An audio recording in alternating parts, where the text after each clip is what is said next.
અમુક લોકો એવું કહે છે કે મુંબઈ ઇન્ડિયન્સની આ જે કન્ડિશન્સ છે ને એના માટે હાર્દિક પંડ્યા જવાબદાર છે અને હાર્દિક પંડ્યાને એઝ અ કેપ્ટન કાઢવો જોઈએ. મને ખબર નથી પડતી કે ઇન્ડિયાની અંદર કેપ્ટન્સીને કેમ આટલું હાઇપિંગ કરવામાં આવે છે.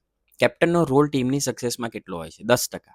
હા, એડેડ રિસ્પોન્સિબિલિટી છે, એક ટીમનું એટમોસ્ફિયર જાળવવાનું, સારી વાઇબ ક્રિએટ કરવાનું, રિસોર્સનું યુટિલાઇઝેશન કરવાનું, અમુક ટેક્ટિકલ ડિસિઝન્સ લેવાના. 10% રોલ હશે. અમુક એવી વસ્તુઓ જે આપણા કંટ્રોલમાં નથી, જેમ કે ટોસ, અમ્પાયર્સ કોલ. પણ 80% રોલ હોય છે ટીમના બધા પ્લેયર્સના પરફોર્મન્સનો. બોલિંગ કરવી, એક્ઝિક્યુશન્સ પરફેક્ટ કરવા, પરફોર્મન્સ આપવું, ફિટનેસ રાખવી. જ્યારે ટીમ આખી પરફોર્મ કરે ત્યારે એ મેચ જીતી શકે, એ ટુર્નામેન્ટ જીતી શકે.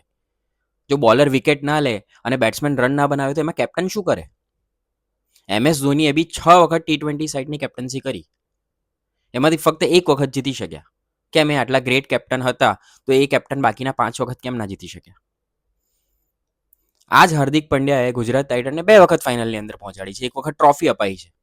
તો પણ અત્યારે એની ટીમ નીચે છે અને રિયાન પરાગની ટીમ ઉપર છે એના કરતા.